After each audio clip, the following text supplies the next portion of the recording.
News. Don't mess around with any old rambling man. 98.7 and AM 1580. WLIJ. Look out, Middle Tennessee. Benny is on the beat. Here comes your host, Benny Pulley, going in-depth with singer-songwriters and musicians from across Music City and beyond, with live performances straight from historic WLIJ Studio B right here in Shelbyville.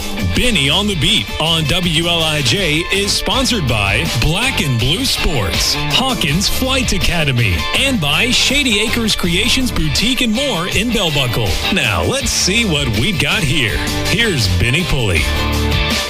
All right, this is Benny Pulley, behalf of Hopkins Farm Broadcasting. Welcome to Benny on the Beat. And today I have a special guest out of Nashville, but spent 40 years in Texas, the way I understand it, Don Wall. And his wife's here, but we got her off camera. Hi, Benny. It's good to be here. Yes, sir. So tell me a little bit about you. I know you were born up north in Massachusetts. I was born in Massachusetts, and I spent my first 18 years there. Okay. And then I went to college in New York, out on Long Island, and that kind of gave me an entree to New York City. Okay. And then I became a journalist, and I worked first in New York City. I got hired by ABC News. Cool.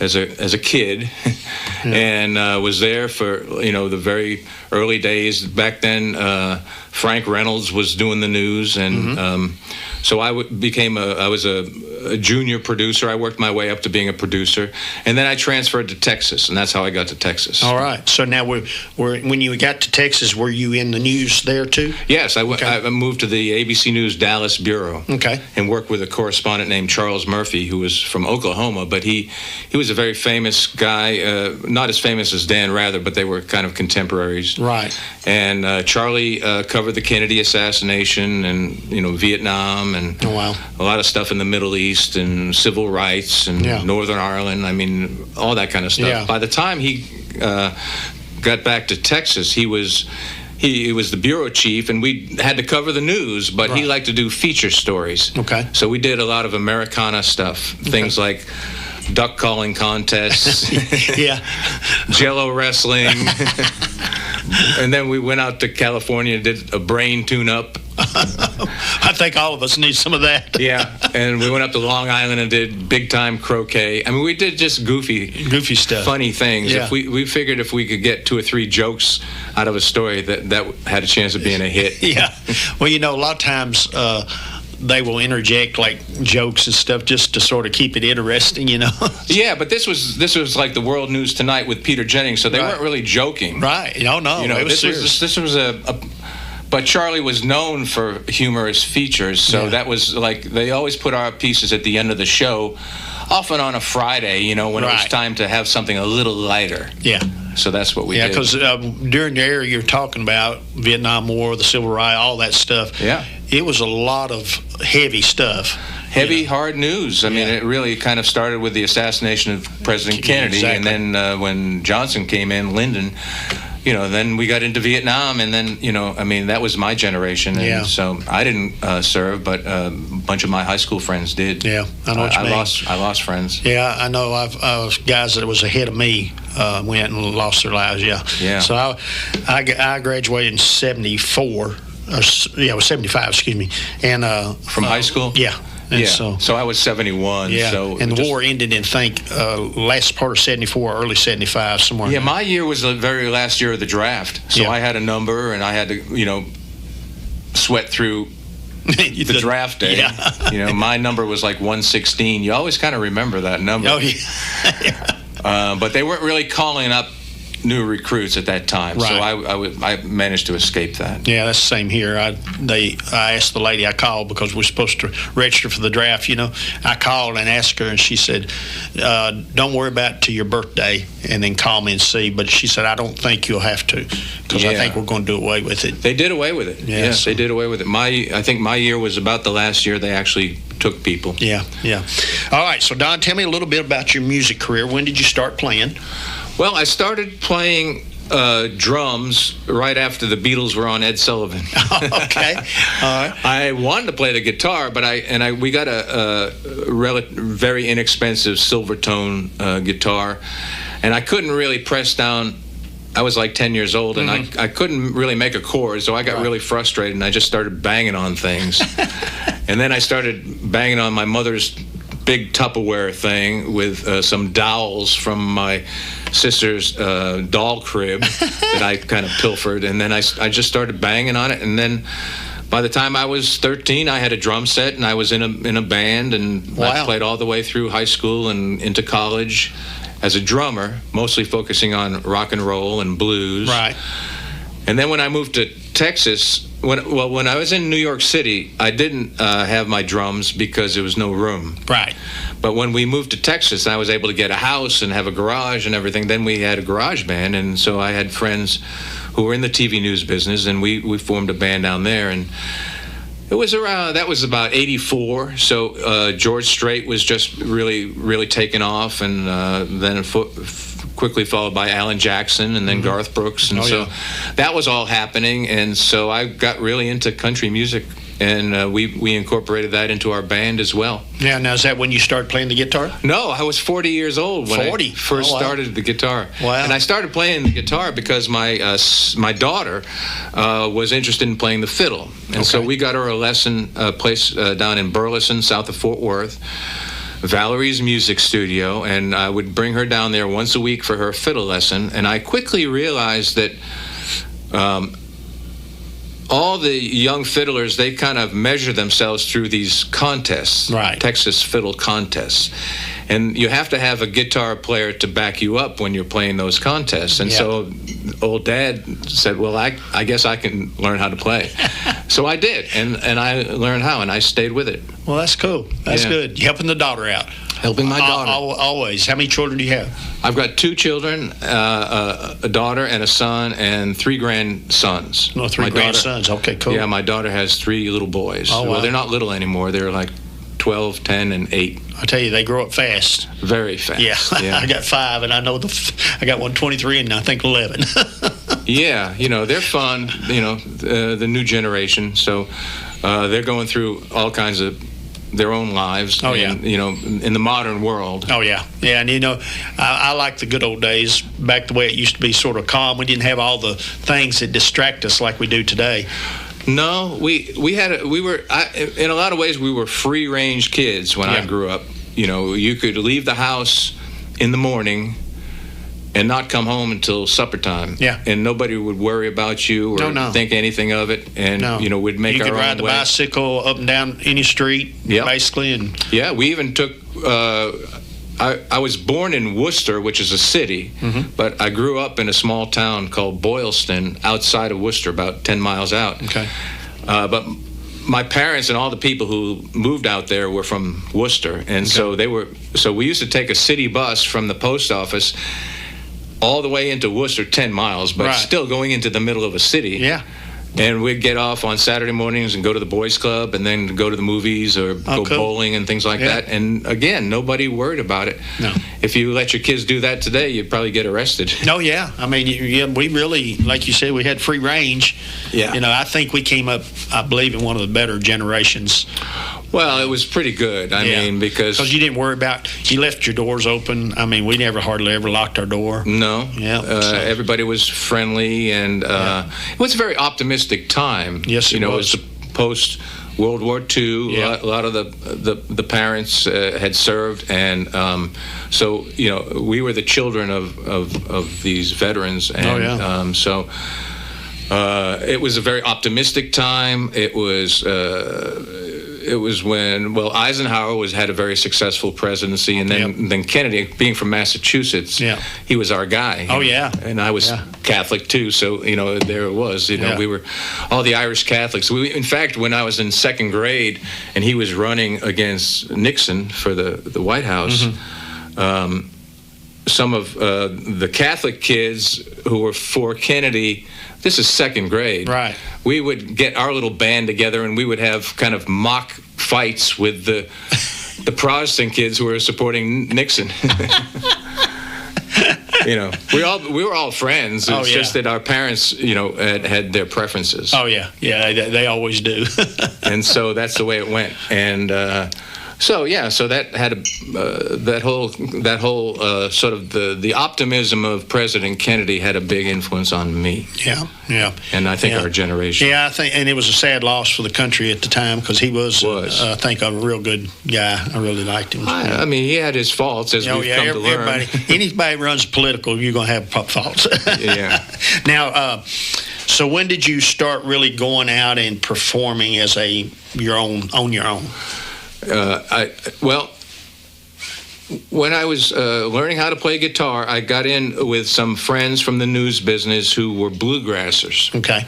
And they were like mandolin and banjo. Okay. And so we formed a little band, which was, they had one before, but then when they brought me in, and we called it the Hot Corn Band. Okay. And it was kind of it wasn't hardcore bluegrass. Right. Because certainly I was not of that level. Right. But, I would kind of jump in and hang on. Right, yeah.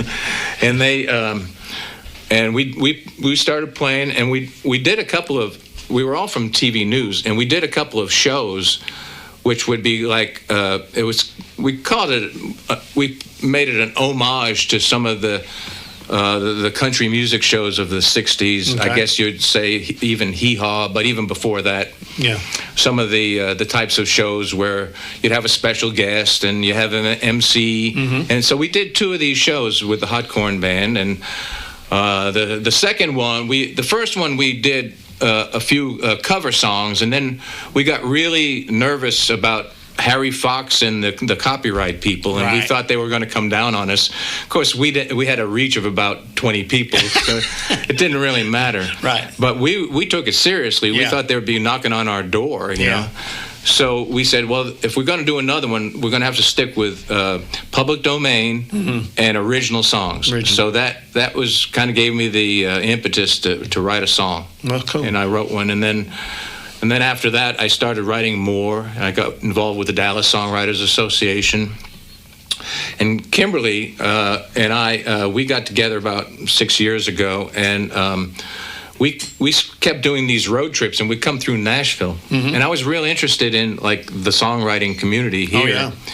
And so we would go to the Bluebird and listen to people. And then I got up on some open mics. I got an open mic at the Bluebird, and I got some open mics at the Commodore and other places. And then our relationship got tighter and tighter, and we decided that we'd move here because it was a good time to get out of Texas, do something new. So we moved to Nashville. And then I started really kind of digging in and meeting a lot of people, a lot of writers, some famous, some not, but, all interesting. Oh, yeah. And then I started writing here in Nashville, and eventually that led to some co-writing. And I had these songs that I'd written mostly in Texas, and I was getting so that I kind of wanted to record them. And then I did this new album. It's called Love Texas. Love Texas, okay. Can you play us one off of it? Yeah, sure. All right, what's the first one you're going to play? Okay, I'm going to play one called Spending Time. Spending Time. Here it is.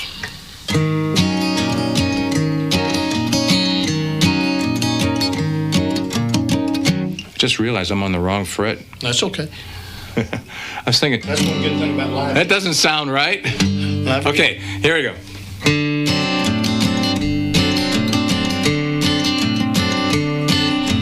Doodin' doodin' doodin' doodin' doodin' doodin' doo. Woo! Doodin' doodin' doodin' doodin' doodin' doodin' doo. Woo! Well, I swing through the door, couldn't look hotter. I'm back against the bar, sipping whiskey, no water. She glides across the floor, her head's a turning there. Snuggles up beside me, slips a kiss in my ear. And she likes spending time with me. And I know I'm a lucky man, 'cause she takes away my pain, my blues, my misery. As you can see, she's got curly red hair and big blue eyes. She sparkles like an angel under Carolina skies. She knows me and she loves me and she's my best friend. Always there to save me from a low-down bidder. And you know, she likes spending time with me. And I know I'm a lucky man, 'cause she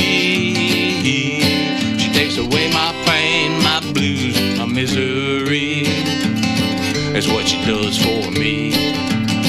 She makes me wanna sing doo doo doo doo doo doo doo doo doo doo woo doo doo doo doo doo doo doo doo woo. Well, I look to the left and I turn to the right. Everybody's jealous, her pants are nice and tight. The girls are filled with envy and the boys all wanna be hanging with the woman who's leaning on me. And you know she likes spending time with me. And I know I'm a lucky man, 'cause she takes away my pain, my blues, my misery.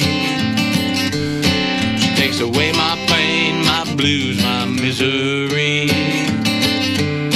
She takes away my pain, my blues. She takes away my blues. She takes away my pain, my blues. She's the girl for me, indefinitely. Makes me wanna sing doo doo doo doo doo doo doo doo doo woo doo doo doo doo doo doo doo doo doo woo doo doo doo doo doo doo doo doo woo doo doo doo doo doo doo doo woo. All right. Now, what's the name of it again? Spending time. Spending time. Now, Brandon, we'll take a 2-minute break and we'll be right back. Southern Fare at 210 Lane Parkway in Shelbyville is serving the best breakfast and lunch around. Randy Morgan and his staff at Southern Fare offer sandwiches, plate lunches, burgers, salads, and all of your Southern favorites. Breakfast is served daily from 6 a.m. to 10:30 a.m. and lunch from 10:30 a.m. to 2 p.m. with a different lunch special every day. Stop in and feed your appetite at Southern Fare on Lane Parkway in Shelbyville. Southern Fare, Southern favorites served daily. 931-536-5768. Our trending fashions are boutique-style apparel at affordable price. Something you're looking for? Look no further than Shady Acres Creations Boutique and More in Bell Buckle, Tennessee. We have special brands from Judy Blue to other famous boutique-style brands in most sizes for all ages. We also offer on-site permanent jewelry for the more adventurous shopper. In Bell Buckle at 102 Bell Buckle Wartrace Road. Open Wednesday through Saturday from 9 to 6 p.m. 931-813-3100. Shady Acres Creations Boutique and More is your new place to shop for the latest designs and fashion trends. Mention this ad to receive 10% off your first purchase. Bring your printing or embroidery vision to life today with Black and Blue Sports of Shelbyville. Proudly serving your community since 2003, Black and Blue Sports offers embroidery, printing, digital media, and ad specialty products. Choose someone who strives to provide you with the newest trends and exceptional quality with no minimums. Black and Blue Sports on Wood 14 East Highland Avenue in Shelbyville. 931-680-9898 and online at blackandbluesports.com. Curious about flying? Learn to fly at Hawkins Flight Academy in Shelbyville. The sky is not the limit. With state-of-the-art training and technology like aircraft equipped with Garmin avionics, Hawkins Flight Academy has what it takes to fulfill their commitment to your aviation success. Hawkins Flight Academy, empowering flight, inspiring pilots. 931-488-5969. Located at the Shelbyville Municipal Airport. HawkinsFlight.com. Hello, Trouble. And he's got a friend. It's Benny on the Beat on 98.7 and AM 1580 WLIJ. Sponsored by Black and Blue Sports, Hawkins Flight Academy, and by Shady Acres Creations Boutique and More in Bell Buckle. Now let's send it back to Studio B. All right, this is Benny Pulley, Benny on the Beat. Got Don Wall with me, and we're discussing music. Now, the last one you put, give us the title again and tell us how it came about.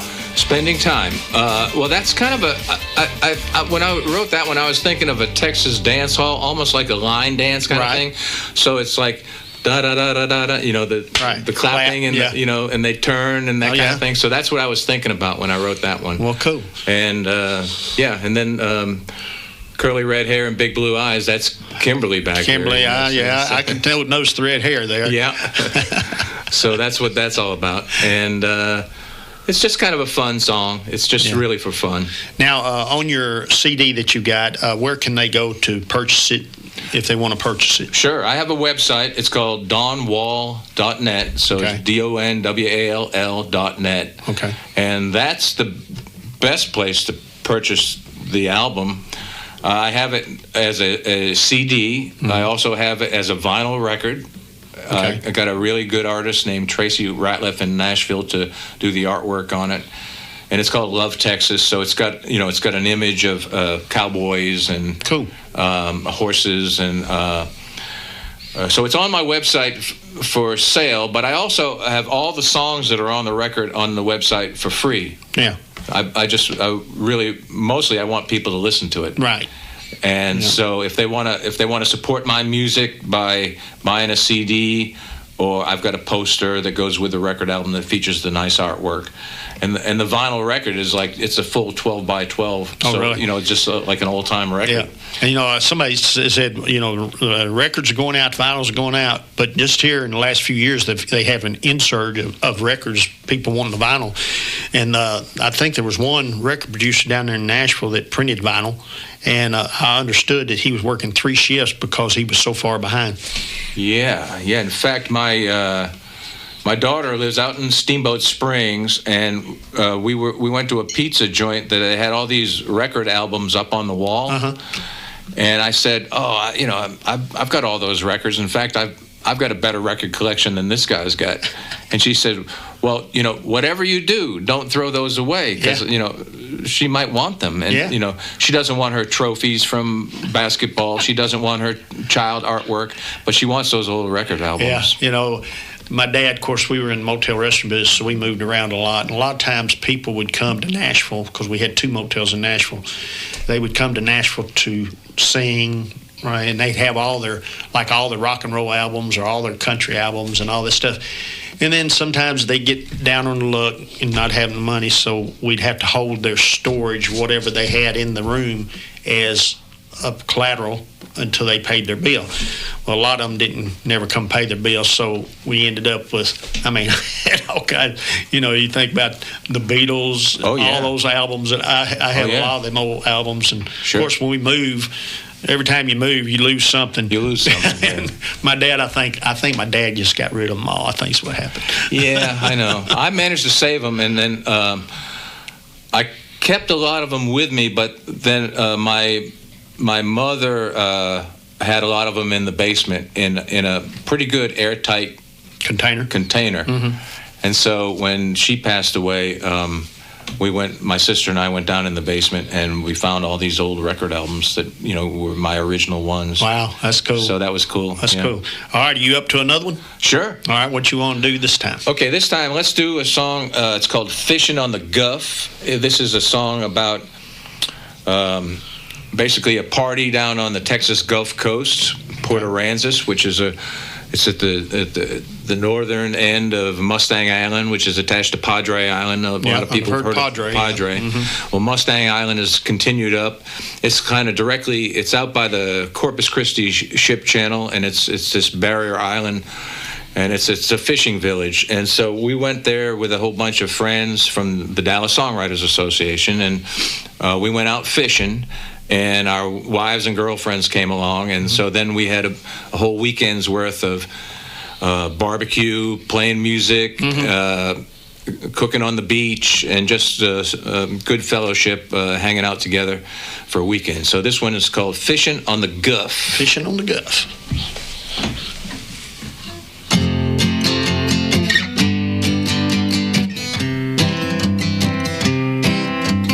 Fishing trip was choppy, us wild dogs were cocky. We gone fishing on the Gulf of Mexico. waited for me back at the dockside. Walked along the beach, it was high tide. Nestled in the sheets with the full moon rising, lighting up your smile. Red snapper, cold beer, picking at the barbecue. Loving Port Aransas, and baby, I'm loving you.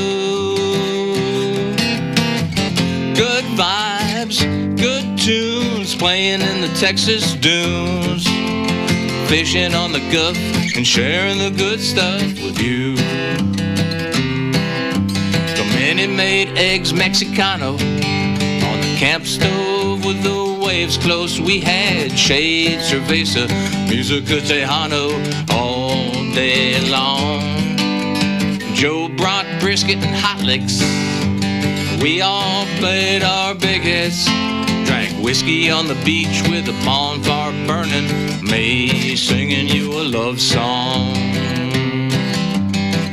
Red snapper, cold beer, picking at the barbecue.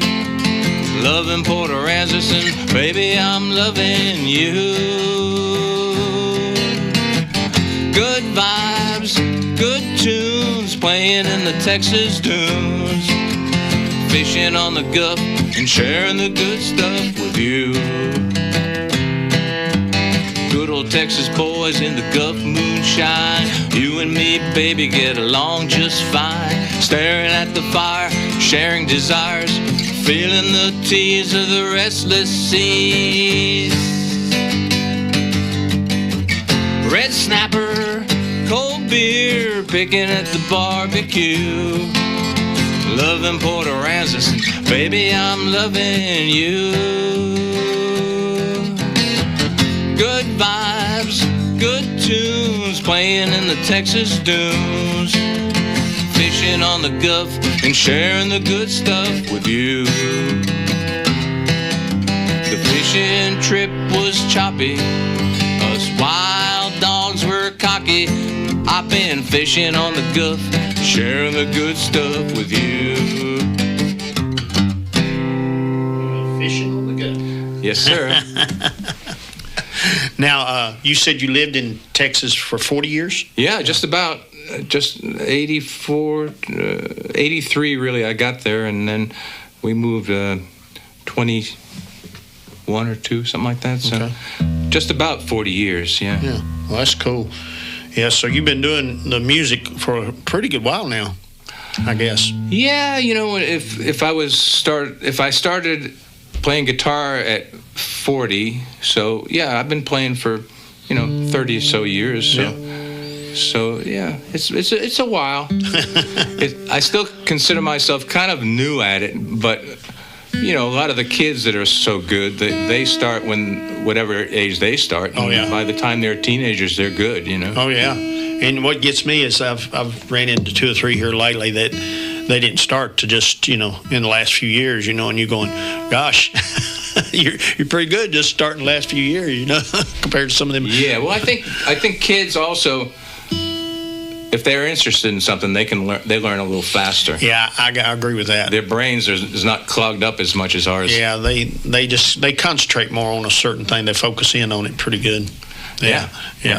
So that one there, did you write it just by yourself? Is that just one of yours? Yes, okay. I wrote that one by myself. Mm-hmm. Yeah. So now, the songwriting part, when did it come about? When did you start? Well, I started that first one in 2009 with my buddies with the Hot Corn Band. And then I wrote a few more, and then I got involved with the Dallas Songwriters Association. I wrote a whole bunch, and NSAI, the Nashville Songwriters Association International. Okay. And I got involved with those folks, excuse me, while I was in Texas. And so I was able to really start writing then.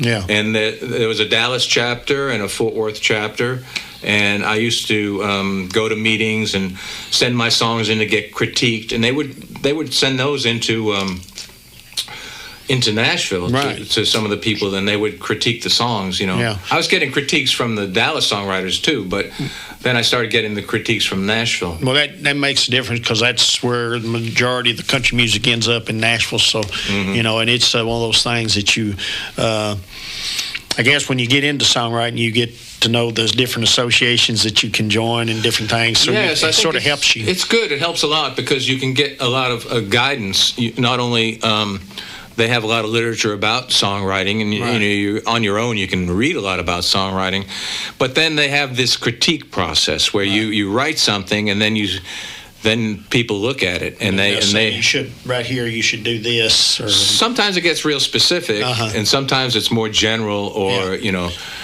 dig deeper, or just add another line or something like that, maybe, or this line, or the story doesn't work, or then you'll start really breaking down the components of a song.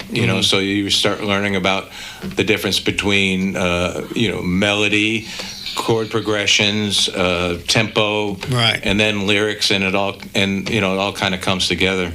One time when I was a journalist, I had an opportunity to ask George Strait what makes a song something that he would pick. Right. Because 60 number ones. Oh yeah. And nobody's really been ever better at picking songs. He's one of the best on that. He picked the right songs. Yeah. And he thought about it. He said, I have to say it's the melody is the most important, because you can have a really good lyric, but if the melody doesn't carry it along, then it won't be memorable. Right. He says it's always the melody that kind of catches your ear. And then you got to have great lyrics, but you got to have a great melody to move it along. You're right. I would say the melody is what pulls them in. I think so. Yeah. And so I agree with that. Since it's good enough for George Strait, good enough for me. Yeah, there you go. We heard you right here. Yeah. All right, Chase. Chase is out there now. Chase, take us to break, buddy. Southern Fare at 210 Lane Parkway in Shelbyville is serving the best breakfast and lunch around. Randy Morgan and his staff at Southern Fare offer sandwiches, plate lunches, burgers, salads, and all of your Southern favorites. Breakfast is served daily from 6 a.m. to 10:30 a.m. and lunch from 10:30 a.m. to 2 p.m. with a different lunch special every day. Stop in and feed your appetite at Southern Fare on Lane Parkway in Shelbyville. Southern Fare, Southern favorites served daily. 931-536-5768. Bring your printing or embroidery vision to life today with Black and Blue Sports of Shelbyville. Proudly serving your community since 2003, Black and Blue Sports offers embroidery, printing, digital media, and ad specialty products. Choose someone who strives to provide you with the newest trends and exceptional quality with no minimums. Black and Blue Sports on Wood 14, East Highland Avenue in Shelbyville. 931-680-9898 and online at blackandbluesports.com. Our trending fashions are boutique style apparel at affordable price. Something you're looking for? Look no further than Shady Acres Creations Boutique and More in Bell Buckle, Tennessee. We have special brands from Judy Blue to other famous boutique style brands in most sizes for all ages. We also offer on-site permanent jewelry for the more adventurous shopper. In Bell Buckle at 102 Bell Buckle War Trace Road, open Wednesday through Saturday from 9 to 6 p.m. 931-813-3100. Shady Acres Creations Boutique and More is your new place to shop for the latest designs and fashion trends. Mention this ad to receive 10% off your first purchase. Looking to launch your career as a professional pilot? Hawkins Flight Academy is your destination for modern, accelerated flight training. Their fleet features technically advanced aircraft with glass cockpit avionics, giving you real-world experience. Training is further enhanced through their partnership with Montlow State's Aviation Simulation Lab. Hawkins trains future airline and commercial pilots through a complete FAA-approved curriculum. If you're ready to fly, remember, at Hawkins Flight Academy, the sky is not the limit, it's home. HawkinsFlight.com.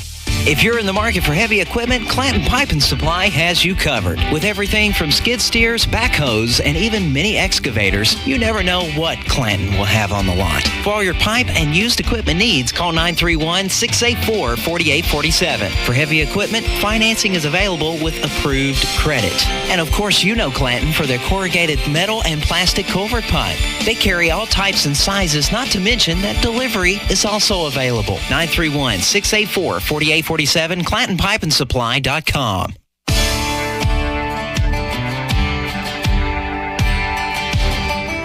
All right, this is Benny Pulley, Hopkins Farm Broadcasting, Benny on the Beat, and I'm here with Don Wall. We're going to go into a new song here in just a minute. Sure. That's fixing to be released, or has been released, and it's getting some airtime. But, you know, the song, of course, you know, I'm a big fan of cornbread. Oh, okay. You know, me too. But you know, my wife, I told her the other night, I said, you know, we ain't had no Mexican cornbread in a while. I said the jalapeno cheddar. Oh, I like that too. Yeah, and I like it. She'll cook it, you know, a little thinner where it's good and crispy. Oh, yeah, that's the best way. So tell me about this song. The song is called Cornbread. So, I mean, it really kind of encompasses my 40 years in Texas, because it starts off with my first impressions. So here I was right out of New York City coming down to Arlington and Dallas-Fort Worth, Texas. Yeah. And so I had a kind of a bit of a culture shock. I had a lot to learn about the ways of Texas and the South, really, because I was up in the north. In other words, like when anybody from up north moves to Tennessee, it's like, okay. Yeah, I mean, I had so much to learn because I was, you know, kind of know-it-all Yankee, too pushy, you know, expecting people to, you know, instead of, you got to kind of ease your way into it. You got to be laid back. You know, you can get what you need to get done, but you got to go a little different. Right, yeah. So I had to learn all that. Yeah. And they used to make fun of me, and they would have fun with me, and a lot of it was over lunch and things like that, you know. And they tried to get me to eat calf fries and I didn't do it. But I did like the chicken fried steak and the Mexican food and all that. So I mean, then about the first year I guess I was there, we decided to go down and cover Willie Nelson's Picnic. Okay. He'd been it started in Austin, and then it had kind of moved away, and then he was going to bring it back. And so the hook for the story was basically that he was bringing it back to Austin. Okay. And so I arranged with his folks to interview Willie before his performance. It's an all-day show, right?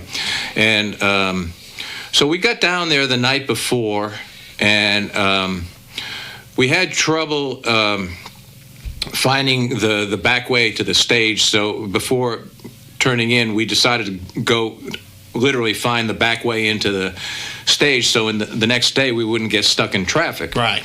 So we got out to the stage at the location at about must have been 12:30, 1 o'clock in the morning. Okay. And there was a big old Lincoln Town Car, a gray one, just sitting there with the lights on, parking lights on. I looked up on the stage, and there was Willie Nelson. He was checking it out. Yeah. So I went up and I introduced myself, and I said, "We're looking forward to having you on TV tomorrow for ABC and Nightline. Remember Nightline? Yeah. Oh yeah. They had decided they wanted to do a 4th of July show and include Willie in it. Yeah. And I had talked to his people, and they, oh yeah, no problem. So I started telling Willie about this the game plan for Nightline. He says, "I don't know what you're talking about." and I was like, "Well, I've been talking to your guys," and he's like, "Well, okay, that's cool." You know, and then he said, "I don't know," and I said, "Well, Ted Koppel," that's when Ted was doing the show. He said, Ted's director just died of a heart attack, but you were his favorite artist, and Ted's hoping that you'll play On the Road Again during your bit. He says, "Now, wait a minute. Now, you want to interview me during my set. That means you want me to stop the show, come over and talk to Ted, and then you want me to go back and do On the Road Again? So you not only want me to stop the show, but you want me to change my set list." And I said, "Yeah, that's kind of what I'm asking." And he kind of was like, "Whoa, that's a big ask." He said, "Do you know anything about my audience? You know, bikers, rednecks, cowboys." That was the whole merging of the hippies and the rednecks. Oh, yeah. And I said, "Yeah, as a matter of fact, I do. I'm a big fan, too." He says, "Well, all right, since you came all the way down here." Okay, so that night, we got him all set, and Christopherson was there with him, and so the two of them were going to talk to Ted, and the producers in New York insisted that we put them like right on the side of the stage. But it was too loud. Yeah. And we knew it was going to be too loud. And so we had worked it out for the band, Jody Payne and his sister Bobby, and they were going to play kind of a quieter song. Well, they did that, but there were technical issues out in California or something. The Beach Boys, they had technical issues, and so they came to us late. So Jody and them finished their nice quiet song, and they didn't know what to do, so they went into something like A Good-Hearted Woman, a real robust, hard-driving song. So when Ted finally came to Willie, he said, and now we're joined by Willie Nelson and Chris Christopherson in Austin, Texas. How you doing, Willie? And Willie was like, oh, we're doing great, Ted. Nice to be here with you. That's the last thing they heard. So they talked for about a minute and saying how great it was to be with everybody for 4th of July. And then Chris turns to Willie and says, Willie, I feel like a fool. And Willie looked at him and said, yeah, me too. And they took their headsets off and they walked back to the stage. So meanwhile, we don't know what's going to happen now. So Ted's telling this big, long story about his director who just died and Willie Nelson going to play On the Road again. And I'm thinking like, yeah, we hope. So after a while, he did. He just came back and went, On the Road again, and he did it. And so it turned out to be a big hit. So the next day, the executive producer sent me a telegram. He says, well, it wasn't technically perfect, but it was great television. Well, that's the key. There it is. All right. So that's where this song comes from, is some of that, called Cornbread.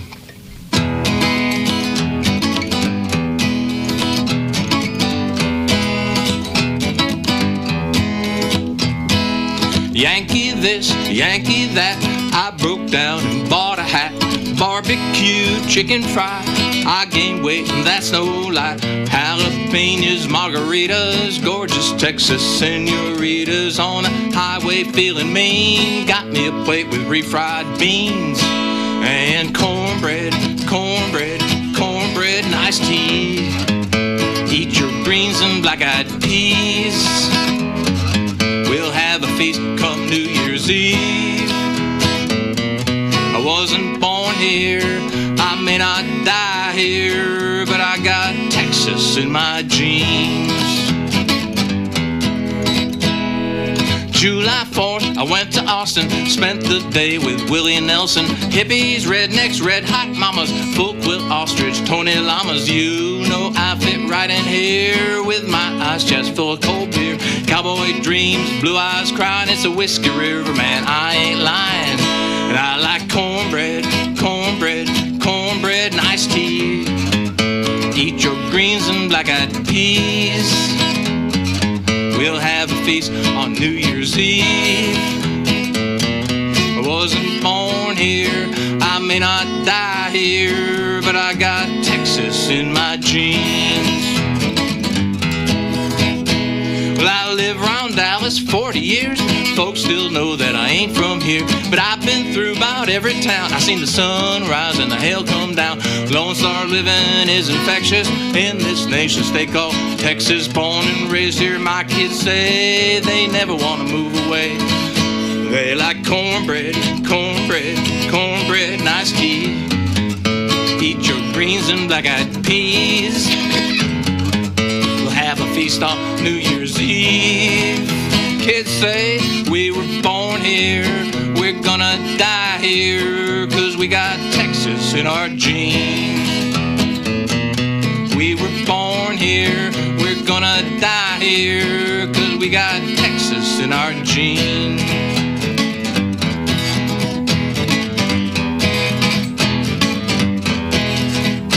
Texas. Cornbread, Texas in our genes, man. I tell you what, that's great. Thank you. Yeah, that's kind of, it's like the genes is with a G. Right. But then some people put it as a J, like it's in your pants. Yeah. But it's not, it's really in your genes. Yeah. It's kind of like... Yeah, play on words. I didn't really think about it that way until someone said, oh, you got Texas in your genes, huh? And I was like, well, maybe not. Oh man, that was great. And and a lot of people don't know black-eyed peas and turnip greens, because usually first of the year in the South, ham, turnip greens, and black-eyed peas. That's swishy. It's supposed to be luck. It's supposed to give you luck. Right. Yeah. So, luck, prosperity. Yep. Mm-hmm. So every year. The cornbread symbolizes something. Everything symbolizes something a little different. Yeah. And the cornbread ain't much And the green better. could be like money, the greens. Yeah. So that, how long did it take you to write that one? And how long did you think about it before you wrote it? Well, my original write kind of came pretty quick, but I kept messing with that one because I don't know, I got it reviewed and everything, and I just kept adding on to it, and then I finally kind of got around to like the Willie Nelson thing. It just evolved, just little rhymes and little phrases that I wanted to work in there. So you took it from an experience you had, and then you sort of drew it out. Yeah, that's kind of where I get the stories with the beat things, because my basic training is storytelling. As a journalist. Well, I would say, yeah. And so when I go with that, and then you put it in with music, then it's like, well, stories are good for songs. Oh yeah, you got to tell a story in a short amount of time. That's for sure. Now, Chase, we're going to take our final break. Southern Fare at 210 Lane Parkway in Shelbyville is serving the best breakfast and lunch around. Randy Morgan and his staff at Southern Fare offer sandwiches, plate lunches, burgers, salads, and all of your Southern favorites. Breakfast is served daily from 6 a.m. to 10:30 a.m. and lunch from 10:30 a.m. to 2 p.m. with a different lunch special every day. Stop in and feed your appetite at Southern Fare on Lane Parkway in Shelbyville. Southern Fare, Southern favorites served daily. 931-536-5768. Our trending fashions are boutique style apparel at affordable price. Something you're looking for? Look no further than Shady Acres Creations Boutique and More in Bell Buckle, Tennessee. We have special brands from Judy Blue to other famous boutique style brands in most sizes for all ages. We also offer on-site permanent jewelry for the more adventurous shopper. In Bell Buckle at 102 Bell Buckle War Trace Road. Open Wednesday through Saturday from 9 to 6 p.m. 931-813-3100. Shady Acres Creations Boutique and More is your new place to shop for the latest designs and fashion trends. Mention this ad to receive 10% off your first purchase. Bring your printing or embroidery vision to life today with Black and Blue Sports of Shelbyville. Proudly serving your community since 2003, Black and Blue Sports offers embroidery, printing, digital media, and ad specialty products. Choose someone who strives to provide you with the newest trends and exceptional quality with no minimums. Black and Blue Sports on 114 East Highland Avenue in Shelbyville. 931-680-9898 and online at blackandbluesports.com. Looking to launch your career as a professional pilot? Hawkins Flight Academy is your destination for modern, accelerated flight training. Based in Shelbyville, Hawkins offers a fast-track professional pilot program that takes you from zero experience to licensed flight instructor in as little as 10 months. So if you're ready to fly with passion, purpose, and precision, remember, at Hawkins Flight Academy, the sky is not the limit. It's home. HawkinsFlight.com. Hello, Trouble. And he's got a friend. It's Benny on the Beat on 98.7 and AM 1580 WLIJ. Sponsored by Black and Blue Sports, Hawkins Flight Academy, and by Shady Acres Creations Boutique and More in Bell Buckle. Now let's send it back to Studio B. All right, this is Benny Pulley, behalf of Hopkins Farm Broadcasting. I'm here with Don Walls on Benny on the Beat, and we're glad to have you, Don.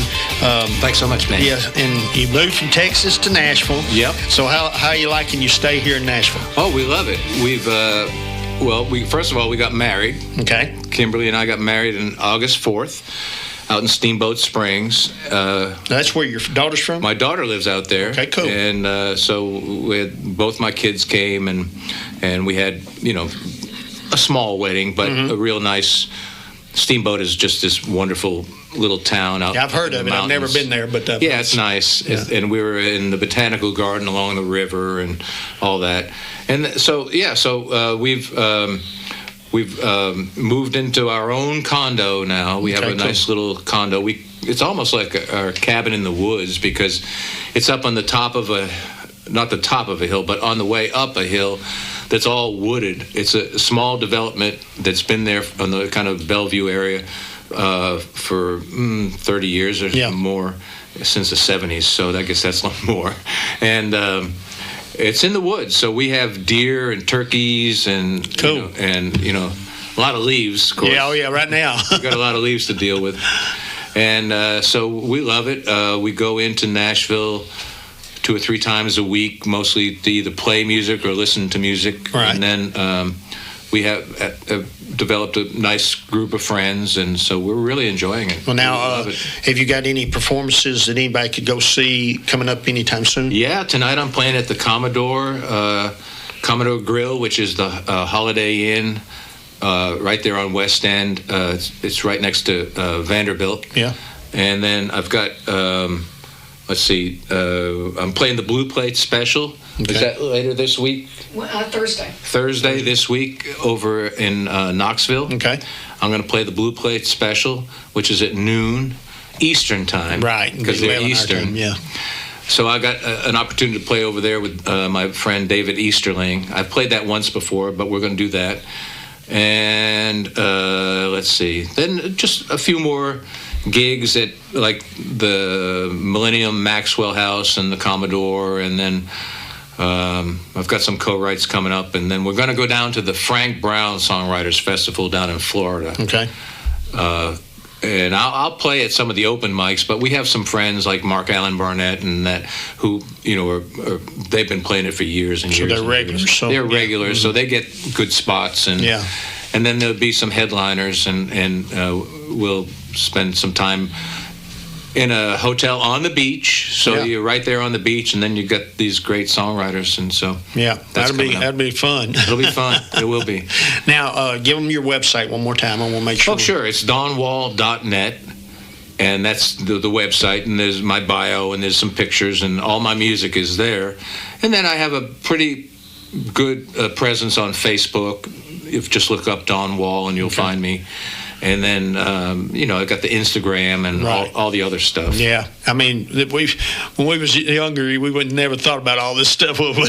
No. It takes a lot of time to keep populating with, what you're up to. Yeah, and they say, well, you need to post something, and your views will be better if you post something. Yeah. Okay.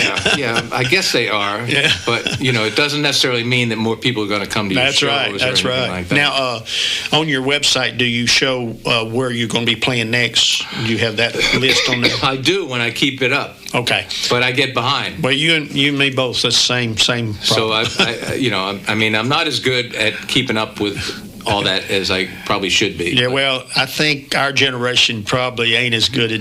I know the young ones, they'll sit there and post something real quick, and I'm going, I wish I could do that. I probably could, but I just don't want to take time to do it. Yeah, it's the time, and then like a lot of the younger people, they're not as meticulous about getting it all perfectly right. Yeah. It's more about getting it out there than making it perfect. You're like a spell check and making sure. Yeah, I spell check. I'm always editing my things. It's the journalist in you. Yeah, because I make a mistake or I'm constantly editing the stuff I put out there. Yeah, I know what you mean. So now we got time for one more song. So tell me what we're playing. Okay, this one is called Love in a Sleeping Bag. Love in a Sleeping Bag. Yeah. That sounds interesting. Yeah, well, Kimberly and I, it was started during the COVID. Okay. And we started taking these extended road trips from Dallas. And we went to all over the country. She's from North Carolina, so we went to see her. And then she was telling me that there was only a handful of states that she had never visited, and she had a kind of a bucket list idea of visiting all the states, and some of those states were up in the Northeast, where I'm from. So I said, well, I can take you there.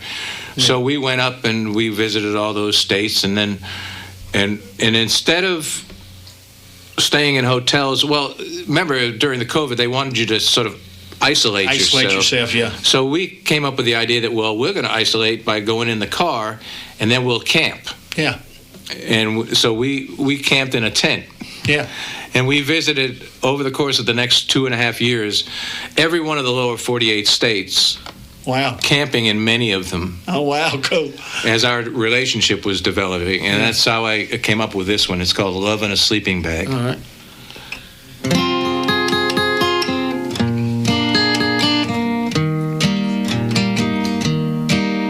I'll put another log on the campfire and breathe in your allure. The bear in the woods will inquire, like the stars we will endure.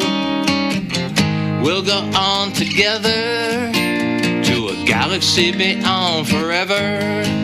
We'll find love in a sleeping bag, perfectly, cosmically, love in a sleeping bag. Starry, starry night, love in a sleeping bag, love between you and me.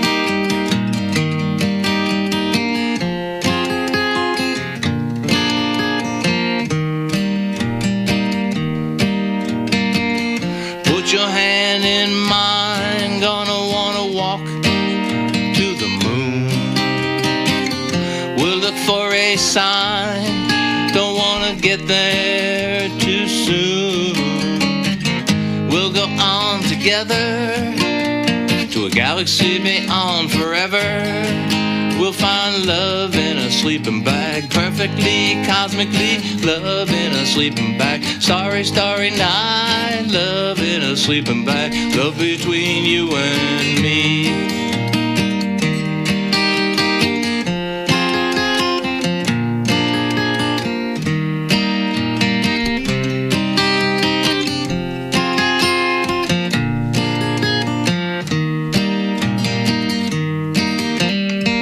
Next to a stream under a mountain peak, absolutely no need to speak.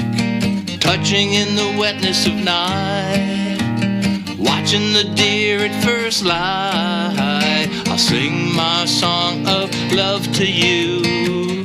We'll go on together to a galaxy beyond forever.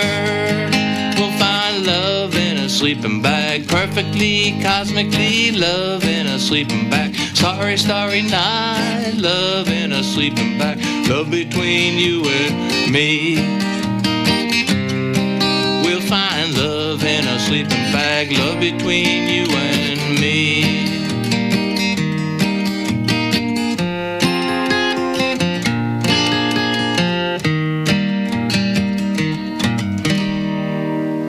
I hope you took your guitar when you went.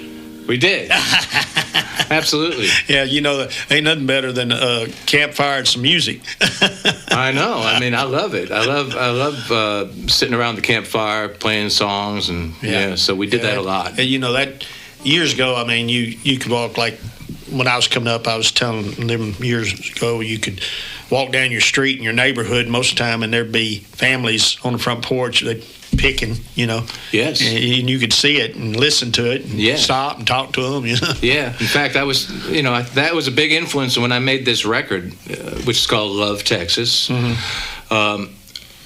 I was thinking really about like playing on the back porch and things like that. And then, you know, acoustic instruments. So I know used to on the front porch here, Paul Hopkins is the owner, him and his son and daughter. And they'd be out front. Charlie Louvin would come up, and Charlie and him would be out on the front porch playing. You know, and so he played banjo, you know. So it was always, you could see him out there playing, you know. That's awesome. That's amazing, So the Louvin brothers. Yeah, they were a good group, and Charlie used to come up here a lot. Really? Yeah. He lived in Shelbyville? Well, I think so. I know he used to have his museum over in Bell Buckle. Used to be the Charlie Louvin Museum. They shut it down back in, I think, around 2004 or 5, but it was there for years and years and years. Yeah. And him and his brother Charlie would come in and come down. I had a store over there, and he would come by and say hi, you know, and talk to him a little bit. Well, they're pretty well represented at the Country Music Hall of Fame. Oh, ain't no doubt. Yeah, he was a great guy. Well, Don, I want to say thank you for coming. Thank you so much. I appreciate you taking time to come up here and be with us. And donwall.net, right? That's it. And it's singular, not plural. Only one wall. WALL. So, thank you so much, Benny. It's been a real pleasure to be here. Well, we appreciate it, and thank y'all for tuning in. We hope you can tune in next time. God bless each and every one of you. We'll see you on the next show. Thank you.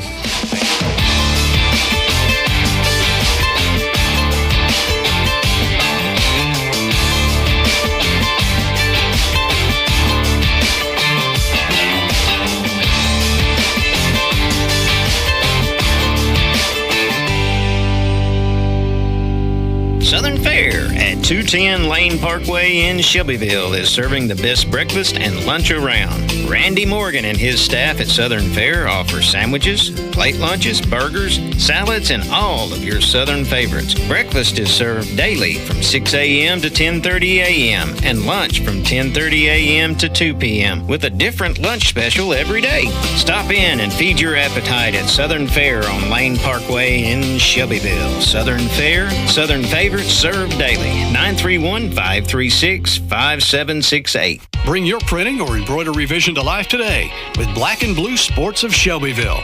Proudly serving your community since 2003, Black and Blue Sports offers embroidery, printing, digital media, and ad specialty products. Choose someone who strives to provide you with the newest trends and exceptional quality with no minimums. Black and Blue Sports on Wood 14, East Highland Avenue in Shelbyville.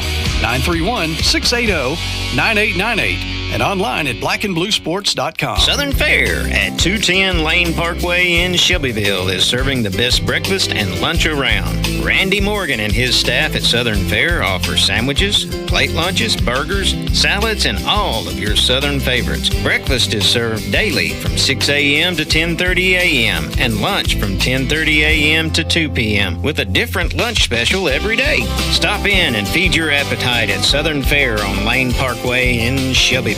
Southern Fare, Southern favorites served daily. 931-536-5768. Our trending fashions are boutique style apparel at affordable price. Something you're looking for? Look no further than Shady Acres Creations Boutique and More in Bell Buckle, Tennessee. We have special brands from Judy Blue to other famous boutique style brands in most sizes for all ages. We also offer on-site permanent jewelry for the more adventurous shopper. In Bell Buckle at 102 Bell Buckle Ward Trace Road, open Wednesday through Saturday from 9 to 6 p.m. 931-813-3100. Shady Acres Creations Boutique and More is your new place to shop for the latest designs and fashion trends. Mention this ad to receive 10% off your first purchase. Curious about flying? Learn to fly at Hawkins Flight Academy in Shelbyville. The sky is not the limit. With state-of-the-art training and technology like aircraft equipped with Garmin avionics, Hawkins Flight Academy has what it takes to fulfill their commitment to your aviation success. Hawkins Flight Academy, empowering flight, inspiring pilots. 931-488-5969. Located at the Shelbyville Municipal Airport. HawkinsFlight.com. WLIJ is now streaming from our app. Download WLIJ 98.7 on the App Store or Google Play. We're the leader in pure classic country. 98.7 and AM 1580. Kick off.